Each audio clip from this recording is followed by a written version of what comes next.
organic matter and building that up in the ground is so essential. And I think that it really starts with like planting those plants that create the organic matter quickly. What do you think about that? Like, what else should people be looking to plant? I think that was a brilliant point. I was traveling up here with my brother Jacob, who also works with us in Syntropic Solutions, and we were looking at all the citrus groves on our way up, and then it's just rows and rows of citrus, and the ground is pretty much bare soil. There's some grassy spots, and there's tons of space underneath the trees. There's no real canopy layer or anything like that. And it just seems to us at this point a waste, where before it seemed very clean, precise, like calculated, and like now knowing about regenerative agriculture and how nature works, how a system needs to be set up in order to create that accumulation of energy rather than depletion, it seems like there's a huge opportunity missed that is not only environmentally challenging, but also financially limiting as well. It's like you're not taking advantage of all that you can produce in this space. That's right. And not only would it benefit you as the farmer, but it would benefit the environment as well. So Syntropy is optimizing your farm better for financial and all of it. Absolutely. And I'm not going to lie to you and tell you that it's what every farmer needs to do. It does take a certain amount of expertise. It takes a certain amount of knowledge, and it's not the isolated knowledge that's required for monoculture. You just need to know one crop. With Syntropy, it's required to have a diverse knowledge of everything you're growing, and it is challenging. And even if you were to go to... we can learn it. Exactly. It is something that nature will teach you if you pay attention. And I think that's one of the most beautiful things about this is that... If you pay attention. It'll teach you.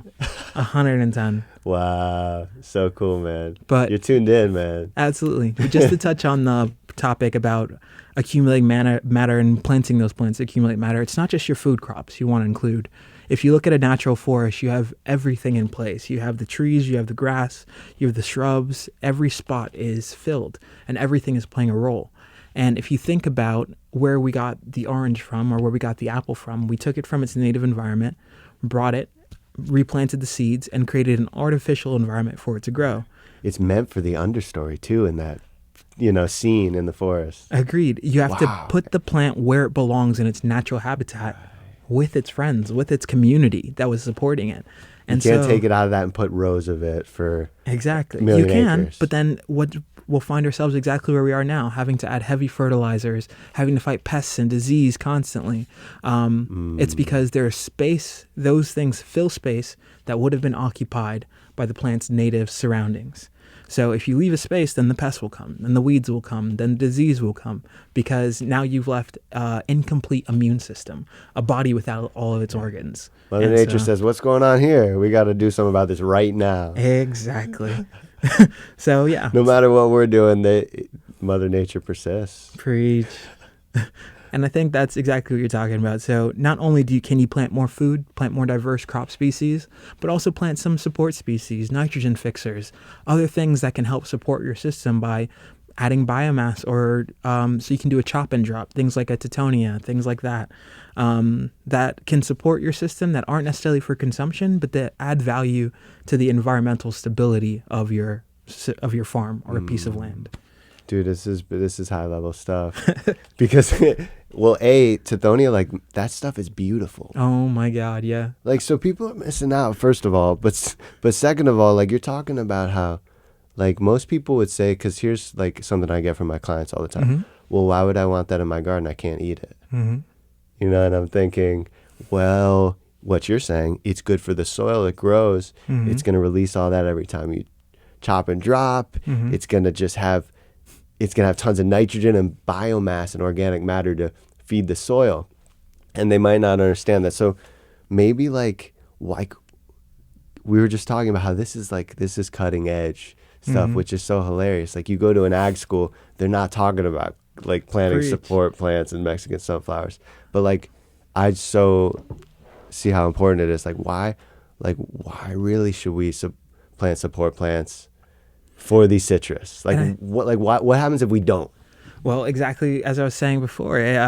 So imagine an agricultural system as a body.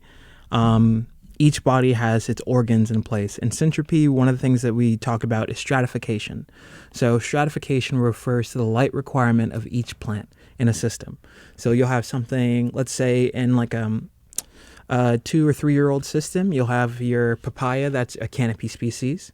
And then beneath that, you can have a banana that requires a decent amount of light, but can take a little bit of shade from the papaya.